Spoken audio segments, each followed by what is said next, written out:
what makes Home very different is that the founder of the organization was very involved with helping people who were affected by segregation due to the passing of the civil rights when Dr. King was assassinated in '68. So the agency was started in '71 because they wanted to get involved and be a part of the change for the city, which was very segregated. And most African Americans lived in slums in the city. So that is why I feel like Home has always been a part of the change in housing in the city of Richmond. They have always done great work, even behind the scenes. Me being a property manager for 16 years, I always knew Home as a fair housing agency. So they're going to come after you if you violate people's fair rights. But not knowing that they were also involved with making sure that different loan packages were available for home ownership and home ownership education and down payment assistance and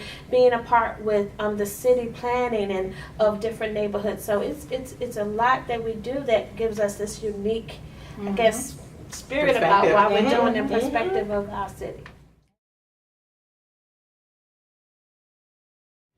We are a nonprofit, and HUD, which is typically around here, is the housing authorities. And so we have a partnership with them that we basically come to their briefings. The briefing is where a person receives a housing voucher that they're allowed to go find a home with a voucher. So we go in, I think you mentioned it earlier, so for the most part, we go in, do the briefing, and then work with that client from here on out. And so HUD is the governmental agency that writes and finances the Section 8 program. Thank you. The local housing authority is responsible for actually administering it out to the Since the beginning of the program, we partnered up with the different housing authorities in the metropolitan Richmond area.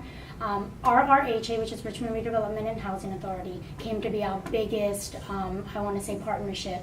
We actually go to, or they invite us to their briefings every other week. They normally have 2 a month. Within the last, I want to say since May, they've opened up their waiting list, so they've been calling an additional almost 100 people off of that list, so they actually are having about 4 a month now. And so we go there and we present our services. We have clients sign right up on the spot, an application disclosure, letting them know what our services are, what we can provide to them, how we assist them. We have them fill out an application, and then we follow up with them within a few days, and then from there we just start the intake process, and it's housing searching from there.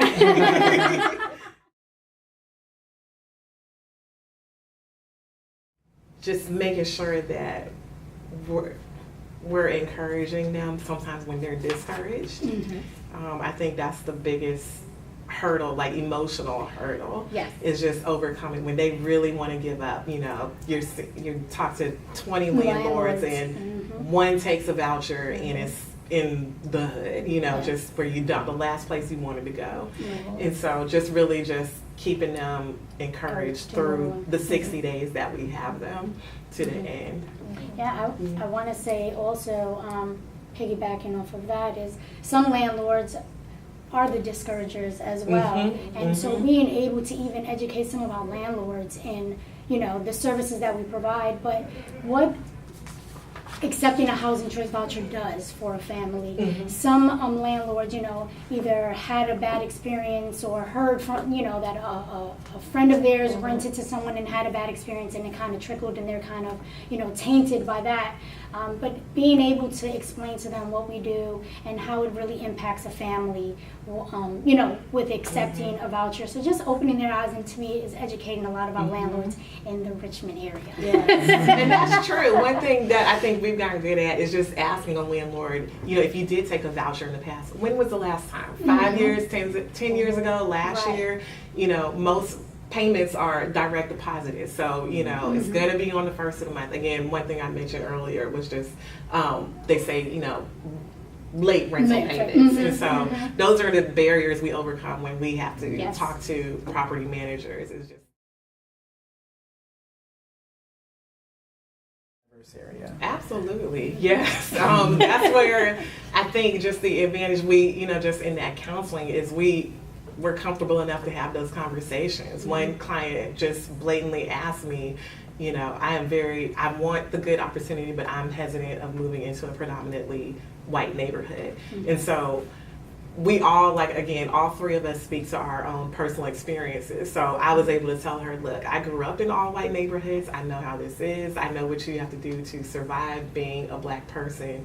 And it may be only you in the classroom or on the job or anything of that nature. So again, we bring our personal experience to the counseling, and as far as encouraging them to still pursue those areas.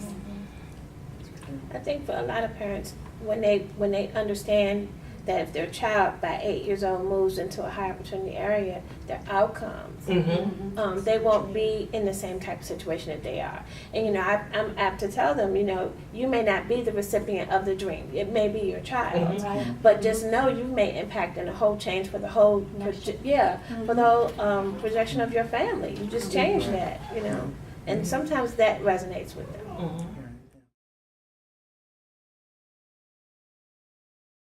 There's a lot of landlords out here that need so much education. I want to say they need so much education when it comes to just how a program works.